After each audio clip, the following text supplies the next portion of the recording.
ജീവിത പങ്കാളിയെ തിരഞ്ഞെടുക്കേണ്ടത് എങ്ങനെയെന്ന് മാർഗനിർദ്ദേശം നൽകുന്ന വളരെയേറെ സംവിധാനങ്ങൾ ഇന്നുണ്ട്. വെബ്സൈറ്റുകളിലൂടെയും മൊബൈൽ ആപ്പുകളിലൂടെയും എല്ലാം ഇന്ന് നല്ല സൗകര്യങ്ങൾ ഒരുക്കിയിട്ടുണ്ട്.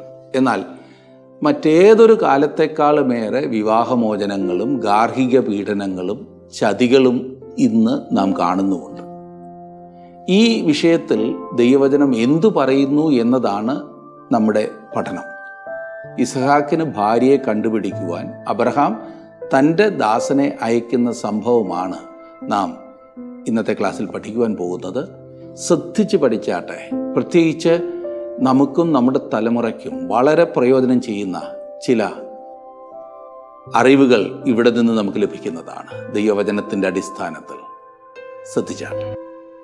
ഉൽപ്പത്തി പുസ്തകം 24 അധ്യായത്തിന്റെ 6 വാക്യം വരെയാണ് നാം പ്രധാനമായും ചിന്തിച്ചത്. 7 വാക്യം ഞാനൊന്ന് വായിക്കാം, ശ്രദ്ധിച്ചാട്ടെ. ഉൽപ്പത്തി 24:7. എന്റെ പിതൃഭവനത്തിൽ നിന്നും ജന്മദേശത്തു നിന്നും എന്നെ കൊണ്ടുവന്നവനും എന്നോട് അരുളി ചെയ്തവനും നിന്റെ സന്തതിക്ക് ഞാൻ ഈ ദേശം കൊടുക്കുമെന്ന് എന്നോട് സത്യം ചെയ്തവനുമായി സ്വർഗത്തിന്റെ ദൈവമായ യഹോവ എന്റെ മകനൊരു ഭാര്യയെ അവിടെ നിന്ന് കൊണ്ടുവരുവാൻ തക്കവണ്ണം നിനക്ക് മുമ്പായി തന്റെ ദൂതനെ അയക്കും. അബ്രഹാം വാസ്തവത്തിൽ ഒരു വിശ്വാസം മനുഷ്യനാണ്. അവനത് വീണ്ടും വീണ്ടും തെളിയിക്കുന്നു. അവൻ തന്റെ ദാസനോട് പറയുന്നു, ഈ കാര്യത്തിൽ നിന്നെ നടത്തുവാൻ ദൈവമുണ്ട്. ദൈവം എന്നോടിത് വാഗ്ദത്തം ചെയ്തതാണ്. സത്യത്തിൽ ഈ വിശ്വാസം കാണുമ്പോൾ എൻ്റെ ഉള്ളം തുടിക്കുകയാണ്. അബ്രഹാം ഇരുട്ടിലേക്ക് ചാടുകയല്ല, അത് ദൈവവചനത്തിൽ അധിഷ്ഠിതമായിരിക്കണം. പലരും പറയാറുണ്ട്, ഞാൻ ദൈവത്തിൽ വിശ്വസിക്കുന്നു, ഇത് സംഭവിക്കുക തന്നെ ചെയ്യും എന്ന്. അതുകൊള്ളാം. ദൈവത്തെ നിങ്ങൾക്ക് വിശ്വസിക്കുവാൻ സാധിക്കുന്നത് മനോഹരമാണ്. എന്നാൽ അവനിൽ നിന്നും നിങ്ങൾ എന്തെങ്കിലും എഴുതി വാങ്ങിച്ചിട്ടുണ്ടോ? അബ്രഹാം എപ്പോഴും അത് എഴുതി കയ്യിൽ കിട്ടുവാൻ ചോദിച്ചിരുന്നു. ദൈവത്തിൽ നിന്നും അവൻ അത് എഴുതി കിട്ടുക തന്നെ ചെയ്തു. ദൈവം അബ്രഹാമുമായി ഒരു ഉടമ്പടി ചെയ്തു എന്നാണ് നാം വായിക്കുന്നത്. അബ്രഹാം വാസ്തവത്തിൽ പറയുന്നത്, ദൈവം എന്നോട് പറഞ്ഞതാണ്, എന്റെ മകൻ ഇസ്ഹാക്കിന്റെ സന്തതിയിലൂടെ അവൻ ലോകത്തെ അനുഗ്രഹിക്കുവാൻ പോവുകയാണെന്ന്. അതുകൊണ്ട് ഒരു കാര്യം ഉറപ്പായിരിക്കാം, അവിടെ ഇസ്ഹാക്കിനൊരു വധുവിനെ ദൈവം ഒരുക്കിയിട്ടുണ്ട്. ദൈവം പറഞ്ഞതിന് പ്രകാരം പൂർണ്ണമായും വിശ്വസിച്ച് മുൻപോട്ട് പോകുവാൻ അബ്രഹാം തയ്യാറായി. ഈ കാലങ്ങളിൽ നാം മൂഢരാകേണ്ട ഒരു കാര്യവുമില്ല.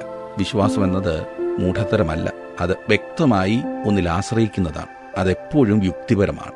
അതൊരിക്കലും ഇരുട്ടിലേക്കുള്ളൊരു കുതിപ്പല്ല, എന്തെങ്കിലും സംഭവിക്കട്ടെ എന്നൊരു ചിന്തയുമല്ല. ഉറപ്പായിട്ടാണ് നാം വിശ്വസിക്കുന്നത്. അബ്രഹാമിന് ഉറപ്പായിരുന്നു. എത്ര നല്ല മാതൃകയല്ലേ. 24 അധ്യായത്തിന്റെ 8 വാക്യത്തിൽ നാം കാണുന്നത്, എന്നാൽ സ്ത്രീക്ക് നിന്നോടുകൂടെ വരുവാൻ മനസ്സില്ലെങ്കിൽ നീ ഈ സത്യത്തിൽ നിന്നും ഒഴിഞ്ഞിരിക്കും. എന്റെ മകനെ അവിടേക്ക് മടക്കിക്കൊണ്ടുപോകുക മാത്രം അരുത്. അബ്രഹാം പറയുന്നു, എന്റെ മകനെ ഒരിക്കലും അവിടേക്ക് കൊണ്ടുപോകരുത്. എന്നാൽ സ്ത്രീ നിന്നോടൊപ്പം വരാത്ത പക്ഷം നീ ഈ സത്യത്തിൽ നിന്നൊഴിഞ്ഞിരിക്കും. എന്താണ് അതിന്റെ അർത്ഥം? ഞാൻ ചിന്തിക്കുന്നത്, അബ്രഹാം പറഞ്ഞതിന്റെ അർത്ഥം ഇപ്രകാരമാണ്, ദൈവത്തിന് വേറൊരു മാർഗത്തിലൂടെ ഇത് ചെയ്യുവാൻ കഴിയും എന്നാണ്. അതെന്തായിരിക്കും എന്നെനിക്കറിയില്ല. എന്നാൽ ഒരു ദൈവമില്ലാത്ത പെൺകുട്ടിയെ എന്റെ മകൻ വിവാഹം ചെയ്യുവാനോ ഞാൻ വിട്ടിട്ടു പോന്ന സ്ഥലത്തേക്ക് എന്റെ മകനെ കൊണ്ടുപോകുവാനോ ഒന്നും ഇടയാകരുത്. അത് ദൈവം ആഗ്രഹിക്കുന്നില്ല. എന്നെ ശ്രദ്ധിക്കുന്ന പ്രിയ സുഹൃത്തെ, വിശ്വാസം എന്ന് പറഞ്ഞാൽ അതാകുന്നു. വിശ്വാസം എന്നാൽ ദൈവവചനാനുസരണമായി പ്രവർത്തിക്കുന്നതാണ്. വിശ്വാസം ഏതിലെങ്കിലും ഉറച്ചു നിൽക്കുന്നു. തന്റെ വചനം വിശ്വസിക്കുവാൻ ദൈവം ആഗ്രഹിക്കുന്നു. നിങ്ങൾക്ക് എന്തെങ്കിലും ചെയ്തു തരുന്നതിലേക്ക് ദൈവത്തിനെ സമ്മർദ്ദം ചെലുത്തുവാൻ നിങ്ങൾക്കും എനിക്കും സാധിക്കില്ല. നിങ്ങൾ വിശ്വസിക്കുന്നത് കൊണ്ട് ദൈവം നിങ്ങൾ ആഗ്രഹിക്കുന്നത് പോലെ എല്ലാം ചെയ്തു തരണം എന്നല്ല ഞാൻ ഈ പറഞ്ഞത്. എന്ന് പറഞ്ഞാൽ അതിലൊരു യുക്തിയുമില്ല. കാരണം പലരും ദൈവത്തെ സമ്മർദ്ദം ചെലുത്തി കാര്യം സാധിക്കുവാനല്ലേ കൂടുതൽ സമയം ചെലവഴിക്കുന്നത്. ദൈവത്തിന്റെ ഹിതം എന്തായിരുന്നാൽ തന്നെയും അതിനുവേണ്ടിയാണ് നാം ആഗ്രഹിക്കേണ്ടത്. ആ ദൈവഹിതം എന്നിൽ ദൈവം നിറവേറ്റുമ്പോൾ അത് എനിക്ക് സൗകര്യമാണെങ്കിലും അസൗകര്യമാണെങ്കിലും അംഗീകരിക്കുവാനും സന്തോഷത്തോടെ മുൻപോട്ട് പോകുവാനുമുള്ള ദൈവകൃപ, അതാണ് നമുക്ക് ആവശ്യം. നമ്മുടെ ആവശ്യങ്ങൾ അവന്റെ അടുത്തേക്ക് കൊണ്ടു ചെല്ലണമെന്ന് ദൈവം ആഗ്രഹിക്കുന്നു. എന്നാൽ എപ്രകാരമാണ് നമ്മുടെ അപേക്ഷയ്ക്ക് മറുപടി നൽകേണ്ടത് എന്ന് തീരുമാനിക്കേണ്ടത് ദൈവമാണല്ലേ. അതിന് വിട്ടുകൊടുക്കുന്നതല്ലേ നല്ലത്. അബ്രഹാമിന് ചാരുവാൻ ചിലതുണ്ട്. അവൻ ദൈവത്തിൽ നിന്നും ഒന്നും പിടിച്ചെടുക്കുകയല്ല. അവൻ പറയുന്നു, ഈ പദ്ധതി പ്രാവർത്തികമായില്ല എങ്കിൽ അത് ചെയ്തെടുക്കുവാൻ ദൈവത്തിന് വേറെ പദ്ധതിയുണ്ട് എന്ന്. 9 വാക്യം നോക്കിക്കാട്ട്. അപ്പോൾ ദാസൻ തന്റെ യജമാനനായ അബ്രഹാമിന്റെ തുടയിൻ കീഴിൽ കൈവച്ച് അങ്ങനെ അവനോട് സത്യം ചെയ്തു. അങ്ങനെ ആ ദാസൻ പ്രതിജ്ഞ എടുത്തിട്ട് യാത്രയായി. അതെ, ഇസ്ഹാക്കിന് ഒരു മണവാട്ടി അന്വേഷിച്ച് ദാസൻ പോകുന്നു. 10 വാക്യം. അനന്തരം ആ ദാസൻ തന്റെ യജമാനന്റെ ഒട്ടകങ്ങളിൽ 10 ഒട്ടകങ്ങളെയും യജമാനനുള്ള വിവിധമായ വിശേഷ വസ്തുക്കളെയും കൊണ്ടു പുറപ്പെട്ട് മെസ്സപ്പൊത്താമിയയിൽ നാഹോരിന്റെ പട്ടണത്തിൽ ചെന്നു. ഇസഹാക്കിന് ഭാര്യയെ അന്വേഷിച്ച് പുറപ്പെടുന്ന ദാസൻ തന്നോടൊപ്പം 10 ഒട്ടകങ്ങളെ കൊണ്ടുപോകുന്നു. അങ്ങനെ ഒട്ടകത്തെ മാത്രമല്ലായിരിക്കുമല്ലോ കൊണ്ടുപോകുന്നത്, അതിന്മേൽ ആളും കാണുമല്ലോ. അതിന്റെ അർത്ഥം അവൻ തന്നോടൊപ്പം ഒരു നല്ല കൂട്ടം ദാസന്മാരെയും കൂട്ടിക്കൊണ്ട് പോകുന്നു എന്നാണ്. ഇവിടെ നാം വായിച്ച വേറൊരു കാര്യം, യജമാനനുള്ള വിവിധമായ വിശേഷ വസ്തുക്കളോടും എന്ന്. വേറൊരു വിധത്തിൽ പറഞ്ഞാൽ അബ്രഹാമിനുള്ള സകലത്തിന്റെയും ചുമതല ഈ ദാസനായിരുന്നു. 11-ാം വാക്യം, വൈകുന്നേരം സ്ത്രീകൾ വെള്ളം കോരുവാൻ വരുന്ന സമയത്ത് അവൻ ഒട്ടകങ്ങളെ പട്ടണത്തിന് പുറത്തൊരു കിണറ്റിനരികെ നിർത്തി പറഞ്ഞതെന്തെന്നാൽ, അക്കാലങ്ങളിൽ സ്ത്രീകൾ വളരെയധികം പണിയെടുത്തിരുന്നു എന്ന് നമുക്കറിയാം. ഇന്നും കുറവല്ല. വിശ്രമിക്കുവാൻ എപ്പോഴാണ് സമയമല്ലേ? കന്നുകാലികളെ നോക്കുന്നതും അവയ്ക്ക് ആവശ്യമായ വെള്ളം കൊണ്ടുപോയി കൊടുക്കുന്നതും ഒക്കെ സ്ത്രീകളായിരുന്നു. പുരുഷന്മാർ കൃഷിയിലും കച്ചവടത്തിലും മറ്റും വ്യാപൃതരായിരുന്നു. എന്തായാലും വെറുതെ ഇരുന്ന് സമയം കളയുന്നവർ ആരും ഇല്ലായിരുന്നു എന്ന് ചുരുക്കം. ഇവിടെ ഇതാ ഈ ദാസൻ ദൈവത്തിൽ ആശ്രയിച്ച് നിൽക്കുകയാണ്. ഈ കാര്യങ്ങളെല്ലാം അബ്രഹാം ദൈവകരങ്ങളിൽ ഇട്ടതുപോലെ തന്നെ ഇതാ അവന്റെ ദാസനും ചെയ്യുന്നു. 12 മുതൽ 14 വരെയുള്ള വാക്യങ്ങളിൽ അബ്രഹാമിന്റെ ദാസന്റെ പ്രാർത്ഥനയാണ് നാം അവിടെ കാണുന്നത്. ഇപ്രകാരമാണ്: ദൈവമേ, ഈ പട്ടണക്കാരുടെ മക്കൾ ഇപ്പോൾ ഇവിടെ വെള്ളം കോരുവാൻ വരും. അതിൽ ഏതിനെയാണ് തിരഞ്ഞെടുക്കേണ്ടത് എന്ന് എനിക്കറിയില്ല. ഏതിനെയെങ്കിലും തിരഞ്ഞെടുക്കുവാനാണ് എന്നോട് പറഞ്ഞിരിക്കുന്നത്. അതുകൊണ്ട് ഞാൻ തിരഞ്ഞെടുക്കുന്നത് നിന്റെ തിരഞ്ഞെടുപ്പ് തന്നെ ആയിരിക്കണമേ. വേറെ വിധത്തിൽ പറഞ്ഞാൽ ശരിയായ തിരഞ്ഞെടുപ്പ് നടത്തേണ്ടതിനായി ഈ ദാസൻ ദൈവത്തോട് അപേക്ഷിക്കുകയാണ്. ഞാനൊന്ന് ചോദിക്കട്ടെ സുഹൃത്തെ, അവൻ ആരെ ആയിരിക്കും തിരഞ്ഞെടുക്കുന്നത്? നല്ല ചോദ്യം. അവനൊരു പുരുഷനാണ്. അവിടെ വരുന്നതിൽ ഏറ്റവും സുന്ദരിയായ കന്യകയെ തന്നെ അവൻ തന്റെ യജമാനന് ഭാര്യയായി തിരഞ്ഞെടുക്കും. അങ്ങനെ ഒരു കാര്യം ഉറപ്പാക്കിക്കൂ. അതായത് റിബേക്ക സൗന്ദര്യവതിയായൊരു സ്ത്രീ ആയിരുന്നു. അത് വളരെ നല്ല കാര്യം. സൗന്ദര്യം പിശാചിൽ നിന്നും ആകുന്നു എന്ന് പഠിപ്പിക്കുന്ന ചില കൂട്ടരുണ്ട്. അവർ പറയുന്നത് സാത്താനാണ് സൗന്ദര്യം ഉള്ളതെന്നാണ്. അവനെ വിളിച്ച ദൂതൻ എന്നാണല്ലോ പറഞ്ഞിരിക്കുന്നത്. എന്നാൽ ഈ പറഞ്ഞ സൗന്ദര്യം മുഴുവൻ അവനില്ല. എന്തു പറഞ്ഞാലും ദൈവമാകുന്ന സകലത്തിന്റെയും സൃഷ്ടാവ്. അവൻ സൃഷ്ടിക്കാത്ത ഒരു സൂര്യാസ്തമനമോ മനോഹരമായൊരു പുഷ്പമോ ഒരു പ്രകൃതി സൗന്ദര്യം ഒന്നും നിങ്ങൾക്ക് കാണുവാൻ സാധിക്കില്ല. അവൻ സ്ത്രീകളെ സുന്ദരിമാരായി തന്നെ സൃഷ്ടിക്കുന്നു. അതുകൊണ്ട് ഒരു തെറ്റുമില്ല. സൗന്ദര്യം ശാപമല്ല. പലപ്പോഴും മനുഷ്യന്റെ കണക്കുകൂട്ടലാണ് തെറ്റുന്നത്. സൗന്ദര്യത്തിന് മനുഷ്യൻ കൊടുത്തിരിക്കുന്ന പലവിധ കണക്കുകൂട്ടലുണ്ടല്ലോ. അത് അവന്റെ ഇഷ്ടത്തിനനുസരിച്ച് ഉള്ള സൗന്ദര്യം കൂടി ഇല്ലാതാക്കുന്ന വിധത്തിൽ വസ്ത്രധാരണം ഒന്നും ചെയ്യേണ്ടതില്ല. ഇല്ലാത്ത സൗന്ദര്യം ഉണ്ടാക്കാനും ശ്രമിക്കരുത്. ഇവിടെ അബ്രഹാമിന്റെ ദാസൻ അവിടെ വരുന്നതായ കന്യകമാരിൽ ഏറ്റവും നല്ലവളെ തന്നെ തിരഞ്ഞെടുക്കും എന്ന കാര്യത്തിൽ ഒരു സംശയമില്ല. അങ്ങനെ തിരഞ്ഞെടുക്കുവാൻ സാധിക്കുന്നില്ലെങ്കിൽ അവൻ കഴിവില്ലാത്തൊരു ദാസനായിരിക്കുമല്ലോ. അബ്രഹാം ഒരിക്കലും അങ്ങനെ ഒരുത്തനെ വെച്ചിരിക്കില്ല.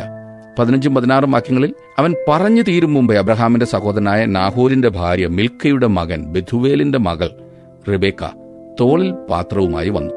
ബാല അതിസുന്ദരിയും പുരുഷൻ തൊടാത്ത കന്യകയുമായിരുന്നു. അവൾ കിണറ്റിലിറങ്ങി പാത്രം നിറച്ച് കയറി വന്നു. ഞാൻ നേരത്തെ പറഞ്ഞല്ലോ റിബേക്ക സുന്ദരിയാണെന്ന്. അങ്ങനെ തന്നെ ഇവിടെ ഇപ്പോൾ രേഖപ്പെടുത്തിയിരിക്കുന്നു. അതുകൊണ്ടാണ് ഞാൻ പറഞ്ഞത്. അവൾ അതിസുന്ദരിയാണെന്ന് ദൈവവചനം പറയുന്നു. പ്രിയ സുഹൃത്തെ, അതിൽ ഒരു തെറ്റുമില്ല. ഇന്ന് ലോകമാണ് ഈ സൗന്ദര്യം മുഴുവൻ ആസ്വദിക്കുന്നത്. പിശാച് ഇത് ഉപയോഗപ്പെടുത്തുന്നു അവന്റേതായ മാർഗങ്ങൾക്കും ലക്ഷ്യങ്ങൾക്കും വേണ്ടി. സൃഷ്ടാവായ ദൈവത്തിന് അവ പ്രയോജനമുള്ളതായി തീരണമെന്നത്ര ഞാൻ ആഗ്രഹിക്കുന്നത്. സൗന്ദര്യമുള്ള സ്ത്രീ പുരുഷന്മാരെ തന്റെ ശുശ്രൂഷയിൽ വിളിക്കണമെന്ന് ദൈവം ആഗ്രഹിക്കുന്നു. ഞാൻ അതിനുവേണ്ടി പ്രാർത്ഥിക്കാറുണ്ട്. ഇവിടെ റിബേക്കയുടെ വിശേഷണങ്ങൾ ശ്രദ്ധിച്ചോ? ബാല അതിസുന്ദരിയും പുരുഷൻ തൊടാത്ത കന്യകയുമായിരുന്നു. അടുത്ത വാക്യങ്ങളിൽ നിന്നും മനസ്സിലാക്കുവാൻ സാധിക്കുന്നത് റിബേക്ക വളരെ സൗമ്യയായ ഒരു കന്യകയായിരുന്നു എന്നത്രേ. അവൾ സൗന്ദര്യവതിയായിരുന്നു, സൗമ്യയുമായിരുന്നു. അവൾ വെള്ളം കോരുന്ന ജോലി ചെയ്യുന്നത് നോക്കിക്കേ. എത്ര മര്യാദയായിട്ടാണ് അവൾ ഇടപെടുന്നതെന്ന് ശ്രദ്ധിക്കുക. കുടിക്കുവാൻ അല്പം വെള്ളം ചോദിച്ച ദാസന് അവന് മാത്രമല്ല അവന്റെ കൂടെ വന്ന ഒട്ടകങ്ങൾക്കും അവൾ വെള്ളം കോരിക്കൊടുത്തു. അവന്റെ പക്കൽ 10 ഒട്ടകങ്ങൾ ഉണ്ടായിരുന്നു എന്നോർക്കുക. അവയ്ക്കെല്ലാം കുടിപ്പാൻ എത്രമാത്രം വെള്ളം കോരിയെന്ന് എനിക്കറിയില്ല. എന്തായാലും ഒട്ടകങ്ങൾക്ക് അവയുടെ ആ സഞ്ചി നിറയ്ക്കുവാൻ കുറെ ഏറെ വെള്ളം വേണ്ടിയിരുന്നു. റിബേക്ക അതെല്ലാം സന്തോഷത്തോടെ നിർവഹിക്കുന്നു. അതും ഒരു അപരിചിതന്. താൻ പ്രാർത്ഥിച്ചതുപോലെ തന്നെ കാര്യങ്ങൾ നടക്കുന്നു എന്ന് കണ്ട് ദാസൻ അത്ഭുതപ്പെട്ടങ്ങ് നിന്നുപോയി. ഈ പെൺകുട്ടിയിലേക്ക് തന്നെയാണോ ദൈവം തന്നെ നടത്തുന്നത് എന്ന ചിന്തയായി അബ്രഹാമിന്റെ ദാസന്. ഒടുവിൽ അവനൊരു തീരുമാനമെടുക്കുന്നു. ഇവിടെ ഈ പറഞ്ഞിരിക്കുന്ന നാഹോർ അബ്രഹാമിന്റെ ഒരു സഹോദരനാണ്. മൊത്തത്തിൽ പറഞ്ഞാൽ ആ ദാസൻ ഇതിലെല്ലാം ദൈവത്തിന്റെ കരം വ്യക്തമായി കാണുന്നു. ദൈവം നമ്മെ നടത്തുന്നതും നയിക്കുന്നതും എത്ര അത്ഭുതകരമാണല്ലേ. 27-ാം വാക്യം, എന്റെ യജമാനനായ അബ്രഹാമിന്റെ ദൈവമായ യഹോവ വാഴ്ത്തപ്പെട്ടവൻ. അവൻ എൻ്റെ യജമാനനോടുള്ള ദയയും വിശ്വസ്തതയും ഉപേക്ഷിച്ചിട്ടില്ല. ഈ യാത്രയിൽ യഹോവ എന്നെ എൻ്റെ യജമാനന്റെ സഹോദരന്മാരുടെ വീട്ടിലേക്ക് നടത്തിക്കൊണ്ടുവന്നുവല്ലോ എന്ന് പറഞ്ഞു. ഇവിടെ ഇത് അതിമഹത്തായ വേറൊരു പ്രസ്താവനയാണ്. ഈ യാത്രയിൽ യഹോവ എന്നെ നടത്തിക്കൊണ്ടുവന്നുവല്ലോ. അവന്റെ വഴിയിൽ പോകുവാൻ താല്പര്യപ്പെടുന്നവരെ കർത്താവ് നടത്തുന്നു. അവന്റെ ഇഷ്ടം ചെയ്യുവാൻ ആഗ്രഹിക്കുന്നവരെ അവൻ അതിലാക്കും. ആഗ്രഹമുള്ളൊരു ഹൃദയത്തെ ഏത് സമയവും നടത്തുവാൻ നമ്മുടെ കർത്താവ് മതിയായവനാണ്. 28 29 വാക്യങ്ങൾ. ബാല ഓടിച്ചെന്ന് അമ്മയുടെ വീട്ടുകാരെ ഈ വസ്തുത അറിയിച്ചു. റിബേക്കയ്ക്ക് ഒരു സഹോദരനുണ്ടായിരുന്നു. അവന് ലാബാൻ എന്നു പേര്. ലാബാൻ പുറത്ത് കിണറ്റിങ്കൽ ആ പുരുഷന്റെ അടുക്കൽ ഓടിച്ചെന്നു. നമ്മുടെ ഈ അമ്മാവൻ ലാബാനെ ഇവിടെ മുതൽ ഒന്ന് ശ്രദ്ധിക്കുന്നത് നല്ലതാ കേട്ടോ. ഭൗതിക കാര്യങ്ങളിൽ മാത്രം മുഴുകിയിരിക്കുകയാണ് ഇദ്ദേഹം. അവന്റെ കണ്ണ് എപ്പോഴും അതിൽ തന്നെയാണ്. എന്താണ് ഇവിടെ തന്നെ സംഭവിക്കുന്നത് നോക്കിക്കേ. 30 വാക്യം. അവൻ മൂക്കുത്തിയും സഹോദരിയുടെ കൈമേൽ വളയും കാണുകയും ആ പുരുഷൻ ഇന്ന പ്രകാരം എന്നോട് പറഞ്ഞു എന്ന് തന്റെ സഹോദരിയായ റിബേക്കയുടെ വാക്ക് കേൾക്കുകയും ചെയ്തപ്പോൾ ആ പുരുഷന്റെ അടുക്കൽ ചെന്നു. അവൻ കിണറ്റിങ്കൽ ഒട്ടകങ്ങളുടെ അരികെ നിൽക്കുകയായിരുന്നു. മനസ്സിലായോ ഇപ്പോൾ ലാബാൻ? ഇപ്പോഴും അബ്രഹാമിന്റെ ദാസൻ വെളിയിൽ കിണറ്റിനരികെ തന്നെ നിൽക്കുകയാണ്. ആരെങ്കിലും റിബേക്കയുടെ വീട്ടിൽ നിന്നും വെളിയിൽ വന്ന് ദാസനെ വീട്ടിനകത്തേക്ക് ക്ഷണിക്കുമോ എന്നറിയാനാണ് അവിടെ തന്നെ നിൽക്കുന്നത്. ലാബാന്റെ പ്രതികരണം നോക്കിക്കേ. അവൻ മൂക്കുത്തിയും സഹോദരിയുടെ കൈമേൽ വളയും കാണുകയാൽ അവന് മനസ്സിലായി ഈ വന്നിരിക്കുന്ന ആൾ അല്പം പണക്കാരനാണെന്ന്. ഇതുപോലുള്ള അവസരങ്ങളൊന്നും പാഴാക്കാത്തവനാണ് നമ്മുടെ അമ്മാവൻ ലാബാൻ. എന്തെങ്കിലും സംശയമുണ്ടെങ്കിൽ അല്പം കൂടി കഴിഞ്ഞ് നമ്മുടെ യാക്കോബിനോട് ചോദിച്ചാൽ മതിയാകും. യാക്കോബിനേക്കാൾ നല്ല തട്ടിപ്പുകാരനായിരുന്നു ലാബാൻ. അങ്ങനെ അതിഥിയെ സ്വീകരിക്കുവാൻ ലാബാൻ വെളിയിലേക്ക് ഓടിച്ചെല്ലുന്നു. 31 വാക്യം നോക്കിക്കേ. അപ്പോൾ അവൻ, യഹോവയാൽ അനുഗ്രഹിക്കപ്പെട്ടവനെ അകത്തു വരിക, എന്തിനു പുറത്തു നിൽക്കുന്നു? വീടും ഒട്ടകങ്ങൾക്ക് സ്ഥലവും ഞാൻ ഒരുക്കിയിരിക്കുന്നു എന്ന് പറഞ്ഞു.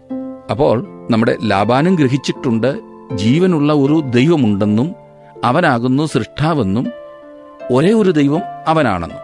അതുകൊണ്ടാണ് അബ്രഹാം തന്റെ മകനൊരു ഭാര്യയെ തെരഞ്ഞെടുക്കുന്നത് ഈ കുടുംബത്തിൽ നിന്നും ആയിരിക്കണമെന്ന് നിഷ്കർഷിച്ചത്. അപ്പോൾ മനസ്സിലായോ?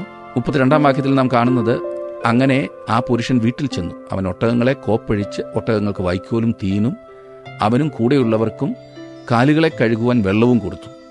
അവന്റെ മുമ്പിൽ ഭക്ഷണം വെച്ചു. ഇവിടെ ഇത് വീണ്ടും ഈ കാൽ കഴുകൽ ശുശ്രൂഷ നാം കാണും. അബ്രഹാമിന്റെ ഈ ദാസനോടൊപ്പം കുറെ ഏറെ ദാസന്മാർ വന്നിട്ടുണ്ടല്ലോ. ഈ വീട്ടിൽ ഈ ദാസനെ വളരെ രാജകീയമായിട്ട് തന്നെയാണ് സൽക്കരിച്ചത്. അങ്ങനെ തന്നെ വേണമെന്ന് ലാബാൻ ആയിരുന്നിരിക്കണം നിർബന്ധവും. ആളിന്റെ സ്വഭാവം കൊണ്ടാണ് ഞാൻ അങ്ങനെ ചിന്തിച്ചു കേട്ടോ, ക്ഷമിക്കണം. പണമുള്ളവരോട് ഒരു പ്രത്യേക അടുപ്പം ചിലർക്കുണ്ടല്ലോ. ക്രിസ്തുവും സഭയും തമ്മിലുള്ള ബന്ധത്തിന്റെ അതിമഹത്തായ ഒരു ചിത്രം നമുക്കിവിടെ ലഭിക്കുന്നു. സഭയെ സംബന്ധിച്ച് പുതിയ നിയമത്തിൽ ഉപയോഗിച്ചിരിക്കുന്ന ഒരു വാക്യാലങ്കാരം, സഭ ഒരു ദിവസം ക്രിസ്തുവിന്റെ മണവാട്ടിയാകും എന്നത്രേ. സഭയെ ഇന്ന് നേടിക്കൊണ്ടിരിക്കുന്നത് ഇപ്രകാരത്തിലാണ്. പിതാവും പുത്രനും ഈ ഭൂമിയിലേക്ക് അയച്ച പരിശുദ്ധാത്മാവിലൂടെ, അതായത് അബ്രഹാമിന്റെ ദാസനെ പോലെ ദൈവത്തിന്റെ ആത്മാവ് വേറൊരാളെക്കുറിച്ച് സംസാരിക്കുവാനാണ് വന്നിട്ടുള്ളത്. ക്രിസ്തുവിനുള്ളവ എടുത്ത് നമ്മെ കാണിക്കുവാനായി. ഈ ദാസൻ ഇസ്ഹാക്കിന് ഒരു മണവാട്ടിയെ കണ്ടുപിടിച്ച് കൊണ്ടുവരുവാൻ പോയതുപോലെ ദൈവത്തിന്റെ ആത്മാവ് ഈ ഭൂമിയിൽ ക്രിസ്തുവിനൊരു മണവാട്ടിയെ വേർതിരിക്കുന്നു, ഒരുക്കുന്നു. നമുക്കിവിടെയുള്ള അതിമഹത്തായ സ്ഥാനം നോക്കിക്കേ. ആ നാളുകളിലെ അതിമഹത്തായ ഒരു സംഭവവും ആവേശമുണർത്തുന്ന ഒരു കഥയുമാകുന്നു ഇത്. 33 വാക്യത്തിൽ നാം കാണുന്നത്, ഞാൻ വന്ന കാര്യം അറിയിക്കും മുമ്പേ ഭക്ഷണം കഴിക്കയില്ല എന്ന് അവൻ പറഞ്ഞു. പറക എന്ന് അവനും പറഞ്ഞു.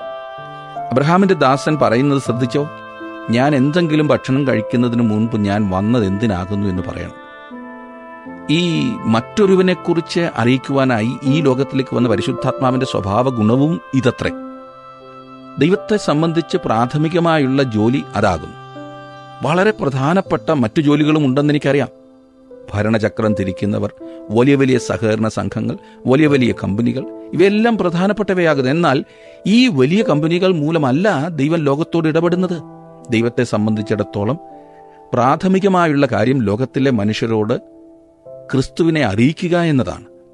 ഇത് ഒന്നാമതാക്കി വയ്ക്കുവാൻ ദൈവത്തിന്റെ ആത്മാവ് ഇവിടെയുണ്ട്. താൻ വന്ന കാര്യം പറയാതെ ഭക്ഷണം കഴിക്കയില്ല എന്ന് അബ്രഹാമിന്റെ ദാസൻ ശഠിക്കുന്നു. അവനോട് സംസാരിക്കുവാൻ അവർ ആവശ്യപ്പെടുകയാണ് ഇനിയും ചെയ്യുന്നത്. 34 വാക്യത്തിൽ, അപ്പോൾ അവൻ പറഞ്ഞത്, ഞാൻ അബ്രഹാമിന്റെ ദാസൻ. നോക്കണേ, അവന്റെ പേര് നൽകിയിട്ടില്ല എന്ന കാര്യം ശ്രദ്ധിച്ചോ. ഇതുപോലെ തന്നെ കർത്താവായ യേശുക്രിസ്തു പറഞ്ഞു, പരിശുദ്ധാത്മാവ് വരുമ്പോൾ അവൻ സ്വയമായി ഒന്നും സംസാരിക്കാതെ അവൻ എനിക്കുള്ളവയിൽ നിന്നെടുത്ത് നിങ്ങൾക്ക് കാണിച്ചു തരും. അല്ല, ഈ പരിശുദ്ധാത്മാവിന്റെ പേരെന്താകുന്നു? അവന് പേരൊന്നുമില്ല. അവൻ തന്നെക്കുറിച്ച് തന്നെ സംസാരിക്കുവാൻ വന്നതല്ല, മറ്റൊരുവനെക്കുറിച്ച് സംസാരിക്കുവാനാണ് അവൻ വന്നത്. അതെ, ക്രിസ്തുവിനെക്കുറിച്ച്. അതുപോലെ തന്നെ ഈ ദാസന്റെയും പേര് പറഞ്ഞിട്ടില്ല. അബ്രഹാമിന്റെ ഒരു ദാസൻ എന്ന് മാത്രമേ പറഞ്ഞിട്ടുള്ളൂ. ചിലരൊക്കെ അത് എലയാസർ ആകുന്നു എന്ന് ഊഹിക്കാറുണ്ട്. അതാകണമെന്ന് നിർബന്ധമില്ല. 35 വാക്യത്തിൽ നാം കാണുന്നത്, യഹോവ എന്റെ യജമാനനെ ഏറ്റവും അനുഗ്രഹിച്ചു, അവൻ മഹാനായിത്തീർന്നു. അവൻ ആട്, മാട്, പൊന്ന്, വെള്ളി, ദാസീദാസന്മാർ, ഒട്ടകങ്ങൾ, കഴുതകൾ എന്നിവ ഒക്കെയും കൊടുത്തിരിക്കുന്നു. തന്റെ യജമാനന്റെ വീടിനെക്കുറിച്ച് ഇവിടെ ഇതായി ദാസൻ പറയുന്നു. നാം ഓരോരുത്തരും അറിഞ്ഞിരിക്കുവാൻ ദൈവത്തിന്റെ ആത്മാവ് ആഗ്രഹിക്കുന്ന കാര്യമത്രേ ഇതെല്ലാം. അവൻ പാപത്തെക്കുറിച്ചും നീതിയെക്കുറിച്ചും ന്യായവിധിയെക്കുറിച്ചും ലോകത്തിന് ബോധം വരുത്തും എന്നാണ് നാം വായിക്കുന്നത്. നഷ്ടപ്പെട്ട ലോകത്തോട് ദൈവത്തിന്റെ പരിശുദ്ധാത്മാവ് സംസാരിക്കുന്ന 3 കാര്യങ്ങൾ അവ ആകുന്നു. പാപത്താൽ നിറഞ്ഞ ലോകത്തിന്മേലും മനുഷ്യവർഗത്തിന്മേലും ന്യായവിധി വരുന്നു എന്ന് നാം അറിയണം. ഇത് ആത്മാവ് ആഗ്രഹിക്കുന്നു. തങ്ങൾ പാപികളായതിനാൽ മനുഷ്യർ ഇന്ന് നഷ്ടപ്പെട്ട അവസ്ഥയിലാണ്. മനുഷ്യർ ക്രിസ്തുവിനെ ത്യജിച്ചു കളഞ്ഞതിനാൽ നഷ്ടപ്പെട്ട അവസ്ഥയിലാകുന്നു എന്ന് പറയുന്നത് കേട്ടിട്ടുണ്ട്. എന്നാൽ ഞാൻ പറയട്ടെ, അവർ ക്രിസ്തുവിനെ ത്യജിച്ചതിനാൽ അല്ല നഷ്ടപ്പെട്ടിരിക്കുന്നത്, പിന്നെയോ തങ്ങൾ പാപികളായി ജനിച്ച പാപ സ്വഭാവമുള്ളവർ ആയിരിക്കുന്നതിനാലാണ് അവർ നഷ്ടപ്പെട്ടിരിക്കുന്നത്. ഇന്നത്തെ മനുഷ്യന്റെ അവസ്ഥ ഇതാകുന്നു. അവനെക്കുറിച്ച് അവർ കേട്ടിട്ടുണ്ടോ ഇല്ലയോ എന്നതല്ല, അവർ നഷ്ടപ്പെട്ട പാപികളാണ്. നമ്മുടെ ശിക്ഷാവിധി വഹിക്കുകയും നമ്മെ നീതിമാന്മാരാക്കുകയും നമുക്ക് സ്വർഗത്തിലൊരു സ്ഥാനം ഉറപ്പാക്കുകയും ചെയ്ത ഒരു രക്ഷകനെ നമുക്ക് അറിയിച്ചു തരുവാനാണ് പരിശുദ്ധാത്മാവ് വന്നത്. മറ്റൊരുവനെക്കുറിച്ച് സംസാരിക്കുവാനാണ് പരിശുദ്ധാത്മാവ് വന്നത്. യഹോവ എന്റെ യജമാനനെ ഏറ്റവും അനുഗ്രഹിച്ചു. അതേ സുഹൃത്തെ, നമ്മുടെ സ്വർഗീയ പിതാവ് സമ്പന്നനാണ്. അവന് അവകാശപ്പെട്ടതാണ് ഈ കാണുന്നതെല്ലാം. 36 വാക്യം നോക്കിക്കേ.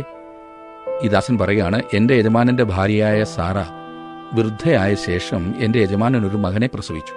അവൻ തനിക്കുള്ളതൊക്കെയും അവന് കൊടുത്തിരിക്കുന്നു. അതെ, കർത്താവായ യേശുക്രിസ്തു സകലത്തെയും സ്വന്തമാക്കിയിരിക്കുന്നു. നാം ഇന്ന് അവനോടൊപ്പം കൂട്ടവകാശികളാകുന്നു. അബ്രഹാമിന്റെ ദാസൻ ഈ കുടുംബത്തിൽ വന്നിരിക്കുന്നതിന്റെ ഉദ്ദേശം തന്റെ പിതാവിനുള്ളതെല്ലാം സ്വന്തമാക്കുവാൻ പോകുന്ന പുത്രന് ഒരു മണവാട്ടിയെ തയ്യാറാക്കിക്കൊണ്ടുപോകുവാനാണ്. 37 വാക്യം, 24 അധ്യായത്തിന് 37 വാക്യം. ഞാൻ പാർക്കുന്ന കനാൻ ദേശത്തിലെ കനാന്യ കന്യകമാരിൽ നിന്ന് നീ എൻ്റെ മകന് ഭാര്യയെ എടുക്കാതെ എൻ്റെ പിതൃഭവനത്തിലും വംശക്കാരുടെ അടുക്കലും ചെന്ന് എൻ്റെ മകന് ഭാര്യയെ എടുക്കണമെന്ന് പറഞ്ഞ് യജമാനൻ എന്നെക്കൊണ്ട് സത്യം ചെയ്യിച്ചു. ദൈവത്തിൻ്റെ പരിശുദ്ധാത്മാവ് പാപികളെ വിളിച്ച് വേർതിരിക്കുന്നു. എന്നാൽ എങ്ങനെയുള്ള പാപികളെയാണെന്ന് ചോദിച്ചാൽ, കെടുന്ന ബീജത്താലല്ല, കെടാത്തതിനാൽ ജീവനുള്ളതും നിലനിൽക്കുന്നതുമായ ദൈവവചനത്താൽ തന്നെ നിങ്ങൾ വീണ്ടും ജനിച്ചിരിക്കുന്നു. 1 പത്രോസ് 1 അധ്യായത്തിന്റെ 23 വാക്യമാണ് ഞാൻ വായിച്ചത്. ഇവരെ എത്രേ പരിശുദ്ധാത്മാവ് വിളിക്കുന്നത്? അതെ, പാപികളെ. എന്നാൽ അവർ ദൈവമക്കൾ ആക്കപ്പെട്ടവരാണ്. ഒരുവൻ ക്രിസ്തുവിലായാൽ അവൻ പുതിയ സൃഷ്ടിയാകുന്നു എന്നാണല്ലോ 2 കൊരിന്ത്യർ 5:17 നാം വായിക്കുന്നത്. ദൈവം കനാന്യരിൽ നിന്നും കന്യകമാരെ എടുക്കുവാൻ സമ്മതിക്കുന്നില്ല. അവന്റെ മക്കൾ രൂപാന്തരപ്പെട്ടവരായിരിക്കണം. 38 മുതൽ 49 വരെയുള്ള വാക്യങ്ങളിൽ ഇതുവരെ നടന്ന സംഭവങ്ങൾ അബ്രഹാമിന്റെ ദാസൻ റിബേക്കയുടെ ഭവനത്തിലുള്ളവരോട് പറയുന്നത് മാത്രമാണ്. 50 51 വാക്യങ്ങളിൽ റിബേക്കയുടെ ഭവനക്കാരുടെ പ്രതികരണമാണ് നാം കാണുവാൻ പോകുന്നത്. ലാബാനാണ് കുടുംബത്തിനു വേണ്ടി സംസാരിക്കുന്നത്. അവൻ പറയുന്നത് തന്നെ ഒന്ന് ശ്രദ്ധിച്ച് 50 51. അപ്പോൾ ലാബാനും ബഥുവേലും, ഈ കാര്യം യഹോവയാൽ വരുന്നു, നിന്നോട് ഗുണമെങ്കിലും ദോഷമെങ്കിലും പറവാൻ ഞങ്ങൾക്ക് കഴിയുകയില്ല. ഇതാ റിബേക്ക നിന്റെ മുമ്പാകെ ഉണ്ടല്ലോ, അവളെ കൂട്ടിക്കൊണ്ടുപോക. യഹോവ കൽപ്പിച്ചതുപോലെ അവൾ നിന്റെ യജമാനന്റെ മകന് ഭാര്യയാകട്ടെ എന്നുത്തരം പറഞ്ഞു. അവർ പറഞ്ഞത്, ഞങ്ങളെ സംബന്ധിച്ചിടത്തോളം ഇത് യഹോവയിൽ നിന്നും ആകുന്നു വരുന്നത്, നീ റിബേക്കയെ കൂട്ടിക്കൊണ്ടുപോയിക്കൊള്ളുക. 52 53 അബ്രഹാമിന്റെ ദാസൻ അവരുടെ വാക്ക് കേട്ടപ്പോൾ യഹോവയെ സാഷ്ടാംഗം നമസ്കരിച്ചു. പിന്നെ ദാസൻ വെള്ളിയാഭരണങ്ങളും പൊന്നാഭരണങ്ങളും വസ്ത്രങ്ങളും എടുത്ത് റിബേക്കയ്ക്ക് കൊടുത്തു. അവളുടെ സഹോദരനും അമ്മയ്ക്കും വിശേഷ വസ്തുക്കൾ കൊടുത്തു. ദൈവമക്കൾക്ക് ദൈവത്തിന്റെ ആത്മാവ് നൽകുന്നത് ഇപ്രകാരമാണ്. നാം ക്രിസ്തുവിങ്കിലേക്ക് വന്നു കഴിയുമ്പോൾ നമുക്ക് അചഞ്ചലമായ ഉറപ്പ് പരിശുദ്ധാത്മാവിൽ നിന്ന് ലഭിക്കുന്നു. വിശ്വാസത്താൽ നീതീകരിക്കപ്പെട്ടിട്ട് നമുക്ക് ദൈവത്തോട് സമാധാനമുണ്ട്, നമുക്ക് അവങ്കിലേക്ക് പ്രവേശനമുണ്ട്, നമുക്ക് സന്തോഷമുണ്ട്, നാം അന്യരല്ല, നമുക്ക് പ്രത്യാശയുണ്ട്, നമുക്ക് പരിശുദ്ധാത്മാവുണ്ട്. ഇന്ന് ഒരു ദൈവ പൈതലിന്മേൽ നൽകപ്പെട്ടിരിക്കുന്ന അനുഗ്രഹീതമായ കാര്യങ്ങൾ ഇവയൊക്കെയാകുന്നു. അല്ല, ഈ ഭാഗത്ത് ഒരു കാര്യം വിട്ടുപോയി എന്ന് തോന്നുന്നു. നമ്മളൊക്കെ സാധാരണ പെണ്ണ് കാണാൻ ചെല്ലുമ്പോൾ പ്രത്യേകം ശ്രദ്ധിക്കുന്നതും മറക്കാതെ ചോദിക്കുന്നതുമായൊരു കാര്യം സ്ത്രീധനം. റിബേക്കയുടെ വീട്ടുകാർ സ്ത്രീധനമായി ഒന്നും കൊടുത്തില്ലേ? സ്വർണമാണെങ്കിലും അബ്രഹാമിന്റെ ദാസൻ അങ്ങോട്ട് കൊടുക്കുകയായിരുന്നല്ലോ. പക്ഷേ നമ്മളിപ്പോൾ ഇങ്ങോട്ട് കിട്ടാവുന്നതെല്ലാം വാങ്ങുകയാണല്ലോ. ഈ കാര്യത്തിൽ എവിടെയോ കാര്യമായ പിശക് പറ്റിയിട്ടുണ്ട്. അപ്പോൾ നമ്മുടെ സമൂഹത്തിലെ ഇന്നത്തെ ഈ സ്ത്രീധന പരിപാടി ദൈവവചനാടിസ്ഥാനത്തിലും ധാർമ്മികമായും നിയമപരമായും തെറ്റായൊരു നടപടിയാണ്. സ്ത്രീയെക്കാളും വലിയൊരു ധനം ഒരു പുരുഷന് വേറെന്താണ്? സ്ത്രീധനം ആവശ്യപ്പെടുന്നത്, ഡിമാൻഡ് ചെയ്യുന്ന ഏതൊരു വ്യക്തിയും ദൈവഹിതത്തിന് വെളിയിലാണ് അത് ചെയ്യുന്നതെന്നുള്ളതിൽ സംശയമില്ല. ഇന്ന് നമ്മുടെ നാട്ടിലെ പെൺകുട്ടികൾ ഏറ്റവും അധികം ഭാരപ്പെടുന്ന ഒരു വിഷയമാണ് ഈ സ്ത്രീധനം എന്നുള്ളത്. ഈ ഭാരത്താൽ എത്രയെത്ര മാതാപിതാക്കൾ ഉറക്കമില്ലാതെ കഴിഞ്ഞുകൂടുന്നു എന്നറിയാമോ? ഒരു പെൺകുട്ടിയുടെ പിതാവിന്റെ സ്വത്തിന്റെ ന്യായമായൊരു പങ്ക് അവൾക്ക് ലഭിക്കണം എന്നുള്ളതിൽ എനിക്കൊട്ടും തർക്കമില്ല. അത് കൊടുക്കാതിരിക്കുന്ന പിതാവും ചെയ്യുന്നത് തെറ്റാണ്. എന്നാൽ അതൊരിക്കലും ഇത്രയെന്ന് അവകാശവാദം മുഴക്കുവാൻ വിവാഹം ചെയ്യുവാൻ പോകുന്ന പുരുഷൻ അധികാരമില്ല, അവന്റെ വീട്ടുകാർക്കും അധികാരമില്ല. അതേസമയം തന്നെ പെൺകുട്ടിയുടെ പിതാവിന് സ്വത്തൊന്നുമില്ലെങ്കിൽ അഥവാ സ്വത്ത് കുറവാണെങ്കിൽ കൂടുതൽ ആവശ്യപ്പെടുന്നത് തെറ്റാകും. ചിന്തിക്കൂ, നമ്മുടെ സമൂഹത്തിലെ ഒരു ശാപമല്ലേ ഈ സ്ത്രീധന സമ്പ്രദായം? ഇന്ന് പലരും രഹസ്യമായിട്ടാണ് അത് ചെയ്യുന്നത്, എന്നാലും ചെയ്യും. അല്ല, ഇത് വാങ്ങുന്നവർ ശരിയായ വിധത്തിലാണോ ഇത് കൈകാര്യം ചെയ്യുന്നത്? പണമോ പണ്ടമോ അല്ല, മറിച്ച് ദൈവഹിതപ്രകാരമുള്ളൊരു പെൺകുട്ടിയാകുന്നു നിങ്ങളുടെ തെരഞ്ഞെടുപ്പിനും മാനദണ്ഡമാകേണ്ടത്.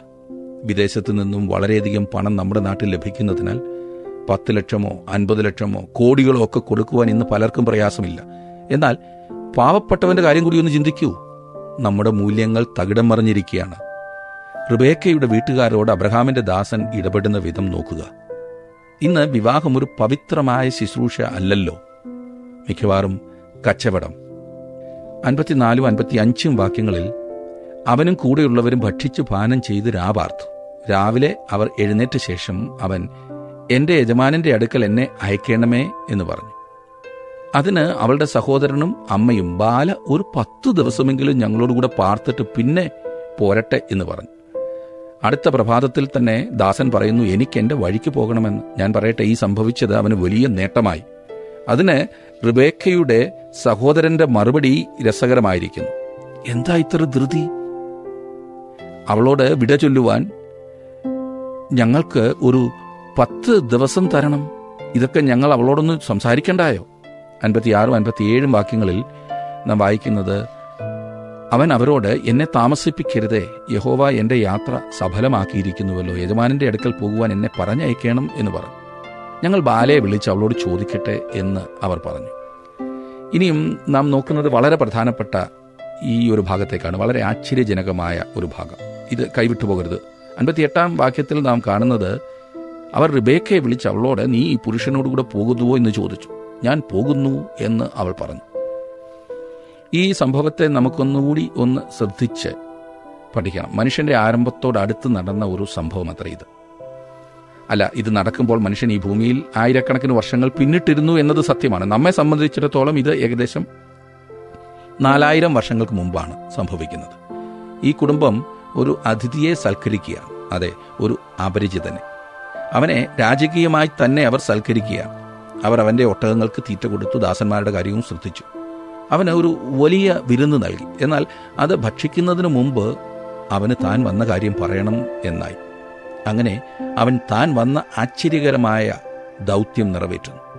തന്റെ യജമാനന്റെ മകൻ ഇസഹാക്കിനൊരു മണവാട്ടിയെ കണ്ടുപിടിച്ചു കൊണ്ടുവരാനാണ് അവൻ വന്നതെന്ന് അറിയിച്ചു. അവൻ സ്വർണ്ണാഭരണങ്ങളും വെള്ളിയാഭരണങ്ങളും വിലപിടിപ്പുള്ള വസ്ത്രങ്ങളുമെല്ലാം ആ കുടുംബത്തിന് നൽകി. അബ്രഹാം മഹാധനികനായ ഒരു മനുഷ്യനായിരുന്നെന്ന് നിങ്ങൾക്ക് മനസ്സിലാക്കണം. തുടർന്ന് ഈ ദാസൻ തന്റെ യജമാനെക്കുറിച്ച് വിവരിക്കുവാൻ തുടങ്ങി. അവനത് സംസാരിക്കുമ്പോൾ ആ കുടുംബത്തിലുള്ളവർ മുഴുവനും അവന്റെ ചുറ്റും ഇരുന്ന് കാണും. എന്നാൽ എല്ലാവരുടെയും പുറകിൽ അതാ സുന്ദരിയായൊരു പെൺകുട്ടിയെ കാണുന്നു. വിടർന്ന കണ്ണുകളുമായി അവൾ അതെല്ലാം ശ്രദ്ധിക്കുന്നുണ്ടായിരുന്നു. അവൾ ഓരോ വാക്കും ശ്രദ്ധ വെച്ച് കേൾക്കുന്നുണ്ടായിരുന്നു. അബ്രഹാമിനെക്കുറിച്ചും ഇസഹാക്കിന്റെ അത്ഭുതകരമായ ജനനത്തെക്കുറിച്ചും മറ്റും ഈ ദാസൻ വിവരിക്കുന്നത് അവൾ ആകാംക്ഷയോടെ ശ്രദ്ധിച്ചു. അബ്രഹാം ഇസഹാക്കിനെ ഹോമയാഗം കഴിക്കുവാൻ മോറിയ ദേശത്തേക്ക് കൊണ്ടുപോയതും അവസാന നിമിഷം ദൈവം ഇസഹാക്കിനെ വിടുവിച്ച് അബ്രഹാമിന് തിരികെ നൽകിയതും ദാസൻ വിവരിച്ചു. ഒടുവിലായി തന്റെ യജമാനൻ എപ്രകാരമാണ് തന്നെ അയച്ചതെന്നും പറഞ്ഞു. കനാന്യരിൽ നിന്നും ഒരു വധുവിനെ അവർക്ക് ഒരിക്കലും സ്വീകാര്യമല്ലെന്നും ദാസൻ അറിയിച്ചു. ഒരേ മനസ്സും ജീവനുമുള്ള, ദൈവത്തോട് ഒരുപോലെ സ്നേഹവും ദൈവവചനത്താൽ വീണ്ടും ജനനം പ്രാപിച്ച വ്യക്തിയുമൊക്കെയാണ് അവർക്ക് ആവശ്യം എന്നും അവൻ അറിയിച്ചു.